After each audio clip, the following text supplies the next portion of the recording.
How's it going, guys? Coffee here. Today I wanted to go over the new build, or I guess the updates for the build that I've been playing here for Gemma 3. Let's go ahead and showcase this with the graphics so you guys can kind of see what's going on. It's hard to really tell, I guess, outside of it.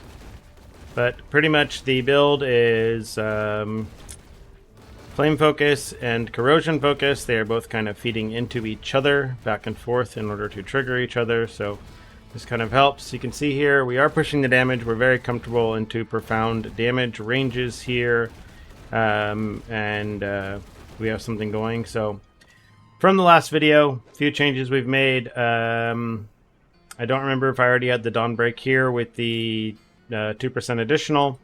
This is new. These are not very expensive, as you can see. They are, they are quite inexpensive for whatever reason. And then we have these here. I almost want to look for an upgrade while we're in here, but then we upgraded the boots, or the gloves rather, as well. And we used those to upgrade the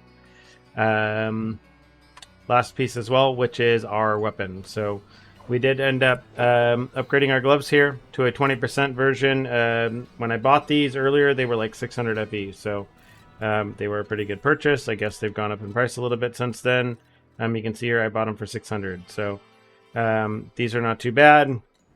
We did end up swapping our pedigree up a little bit just because we found something a little bit better. We had insight and open wounds, which is only a touch better than hair trigger. Like if you have 70 fervor or 69 fervor, whatever, 68, you're getting 24% out of hair trigger.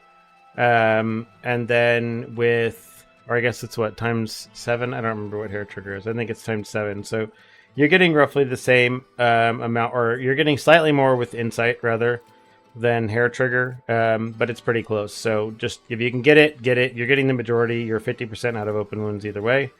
So we did end up changing that, and then we did end up swapping over to a new scepter I was basically trying to craft. I found one here with this cooldown recovery speed. This appears to be helping. I figured it might, just because of the cooldown, the base inherent cooldown on flame focus appeared to be holding us back, as well as the cooldown on corrosion focus and everything else as well. So I'm thinking CDR must have an effect on this, or just the 20% skill effect duration had that big of a damage difference. But so I did end up getting that, and then again a tier 1 focus and damage enhancement, very helpful. So I have my old scepter here that honestly I'm like basically, I think this mod is actually better, but I don't have the money to finish crafting this out yet.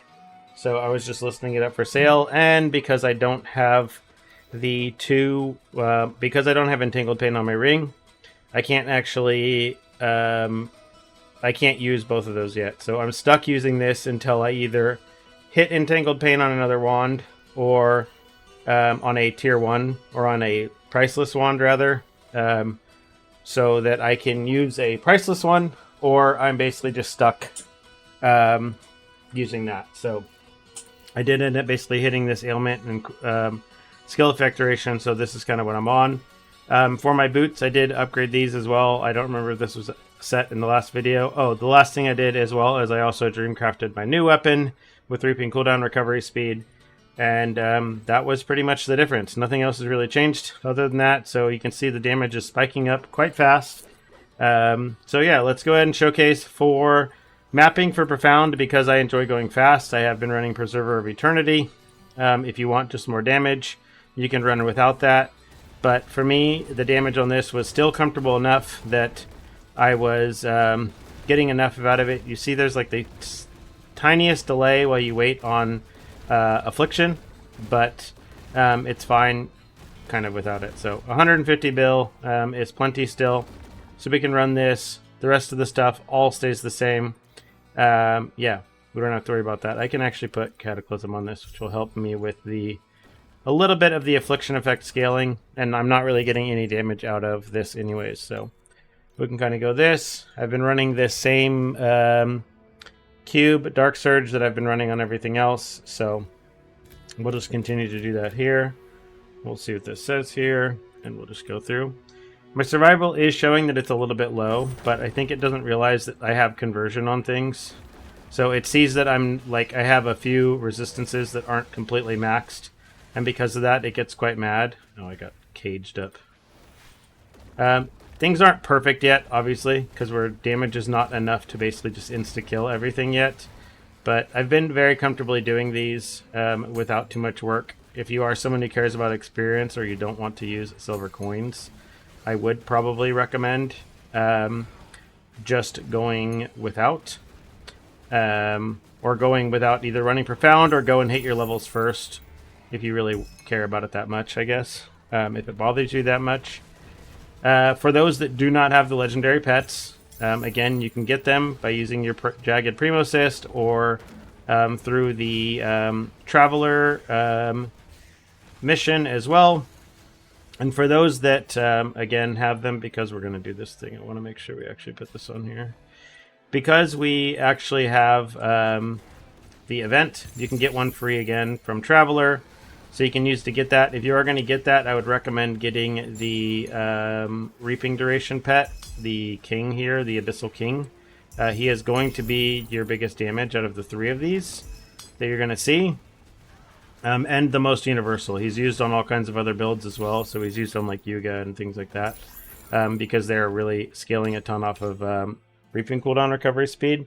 For those that only have blue pets, I did end up doing a test earlier today. I was pulling like 250 billion with blue pets, and I was pulling like 180 billion with, or 250 with legendaries and 180 with blues. So yes, you're going to see a little bit of a damage hit. It's not the end of the world, though. It's still doable without. Oops. I got to be careful. These guys have this thing. Got to not chase them too closely here. So again, it's a damage difference, obviously, but is it enough to like absolutely kill the build? Absolutely not. It just means you're going to have to spend a little bit of extra time on gearing, more so than I can't see. I'm going to die to this. You're going to have to spend a little bit more time gearing than other people might because of that. So just keep that in mind for yourself if you are going to run this without the pets. But again, you do have the stuff. You will be able to get your pets early enough without too much work. So they're pretty good about that this league. They've been better about it than they were in the past. So I'm glad they kind of listened in regards to that stuff because we were having issues with it. I felt like it was hard for new players to come out and try a bunch of different new builds. So they were running into that. So as you can see here again, we are getting our Profound done. Is it perfect? No. Can we just basically AFK and not really pay attention? No. But it's good enough to get things done, even with a little bit of speed here. I'll be happy when we can drop the Haunting Abomination for even more speed, so that we can literally do this at the same speed that we were doing our tier 8. But we're not quite there yet, so we'll just have to wait for that. Let's go ahead and see here. So, yeah, depending on some of the mods we load on here, I think that's probably where we're noticing a lot of the issues. I don't know, I wasn't even paying attention to what mods are on here because I barely read them, but I do know that when I was running this earlier, I was able to get things again. Still get things cleared, not have too many issues, but again, obviously not deathless, not so smooth that we can AFK and be bragging about our defenses quite yet. But the baseline kit of the character is there. We will be able to get the defenses there. We just need some time to get our gear fixed. We have a lot of T2 mods and T3 mods. We haven't replaced our rings or anything yet either, so if you have any questions, leave them in the comments down below or come up on stream. I'll be streaming basically every night for the next few weeks at a minimum. So if you have any questions, pop in. And other than that, see you in the next one.